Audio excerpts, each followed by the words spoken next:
All right, so let's talk about paint and sip dog training. How paint and sip kills the dog training industry, whether it be, pet training, canine, you name it. Paint and sip just doesn't get it done. And let me bring up a few reasons why. So as far as if you're familiar with the paint and sip industry, like painting with a twist, everybody goes to a place, everybody paints the same picture step by step, and everybody takes a big picture at the end with the same picture, right? That does not make anyone an artist, right? Everybody was literally taken step by step on how to paint the same picture. So when we're talking about paint and sip dog training, first off, dog training is not, constructing a Big Mac, okay? Dog training is not something where, we look line by line to solve issues. Dog training is very much a field-based game based on your knowledge, theoretically, as well as your experience handling, working. And then also the entirely different side of being able to communicate and work with people, not at a dog trainer level either, by the way, where you're just up there giving speeches and just talking at people as they just drown them out, but actively engaging with people and connecting with people on a one-on-one level and being able to bridge that gap that, not only between you and them, but they have with their dog, building teams essentially. So when we're talking about the paint and sip, myself, I was a product of paint and sip dog training. I went to canine school in the Air Force, and we were all taught the same way initially in the Air Force. They even had us, working with big ammo cans. Just ask me about that one day if you'd like. And then at the end, we all got a certificate, same certificate, and we all went off. And guess what we were prepared for? Nothing. Prepared us for nothing. Now, foundationally, if we just want to talk safety, yes, prepared to not have an incident as far as with my dog biting somebody or biting other dogs, not setting myself up to be a safety risk. And if you want to make the argument that first and foremost that should be addressed, then I'm with you. Let's paint and sip that all day. But as far as learning and understanding and being able to work with dogs and address problems and think on the fly and improvise, which is so much of what dog training is, no, it did not give me that ability. So canine school is a paint and sip dog training. The group classes that I see folks in, and that's paint and sip dog training. People showing up who all learn differently, who all have different dog issues, and being put into a system where they're supposed to paint the same picture at the end of class, leaving with said picture and feeling like they got nowhere.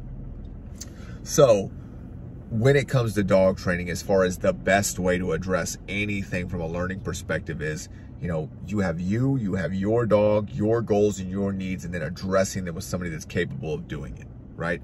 Not somebody up there barking line by line, step by step, copy my picture to make your own picture. All you develop at the end of the day is a talking parrot, not somebody that actually understands for themselves what's being done.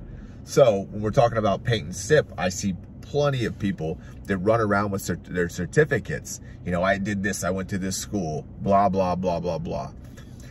The certificate that you got from that school to be a quote unquote dog trainer, I always ask, what is the attrition rate of that school, right? How many people didn't pass? And the answer is like, well, everybody left with their certificate. Great. So then how much weight does that carry? If everybody that went, right, and there was no process on, who got to get in, but if everybody went and everybody passed, then how difficult, do you think it was to achieve said certificate? And how capable does that really make you to go off into the world and start working with people and dogs, right? No differently than being, a pet parent, a client who's on the receiving end of a training program, right? Now, absolutely, you should be built to pass, like some of the more, simple tests out there, but you have your own goals and your own needs, and that is how the test should be formed. That is how the learning should be shaped, right? To address what you actually need in your life. So paint and sip is great for producing the same picture and great for what it is, but it does not create artists. Dog training is an art, right? And I don't care what level we're talking about, right? If you are dog training, and you are creating and improvising and acting on the fly and working with your dog, to me, you are an artist. At what level? Well, there's all different levels of artists. But the last thing that I would want anybody to do is be a paint and sip, artist. they're not artists, you know. That's an environment where there's walls put on you to stay within the lines to make this, right? In the same picture that everybody else has. And that just simply doesn't get it done. The one thing that you don't want to kill in dog training is creativity, right? You want that creativity to really blossom.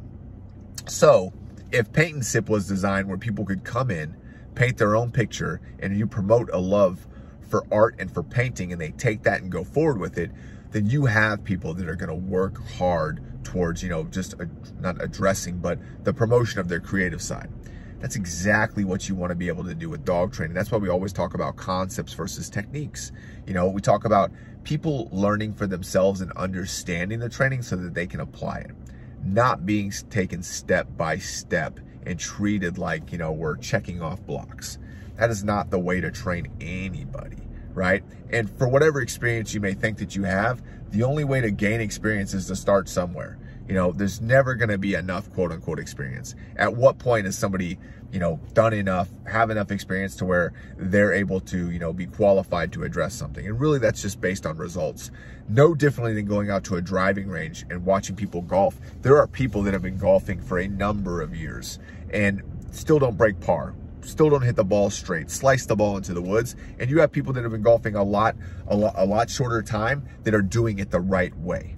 So when we talk about that Paint and Sip dog industry, it's like, I'm always focused on results.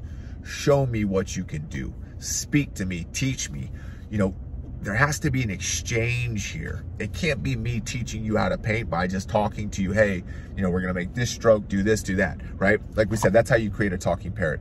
I'm more concerned with like, what are you taking in from this exchange? You know, what are you retaining? Because I could talk at you all day, but if you walk away from that, you know, I don't even want to call it an exchange, right? That interaction, and you have nothing to give back on what you know, what I gave you, what you retained from me, then it was wasted time. Then I did not communicate the information at a level where you could take something from it, move forward, and also give something to somebody else. So don't be a Paint and Sip dog trainer. Don't be a Paint and Sip owner. And if you definitely need, you know, further clarification or information from me on like, hey, you know, how do I avoid doing this, right? You know, this is what I'm currently doing, and where are some, you know, gaps that you see or some things I can change, then I'm totally here for it. But dog training is not making Big Macs. Dog training is, like I said, theoretical knowledge meets, you know, your physical handling skills and your experience, and they come together. Not to mention, like I said, the people side of it, where you have to understand how to communicate people and bridge that gap. That's why everyone is a trainer, everyone can be a trainer, but at what level, that's where we start to see the drop off. Now, how effective you can be is definitely based off the instruction that you've been given. It's based off your teachers, your mentors, the combined efforts of such. So don't be a Paint and Sip dog trainer, be an artist, promote the art of dog training, promote the art of working with your dog, improvise, you know, improvise in your training, you know, think on the fly, make changes, do things different. You know, that'll keep your training fun, that'll keep training fun for the dog, and that'll keep you developing that love that you have, you know, for dog training, or the love that you are developing for dog training. Too easy.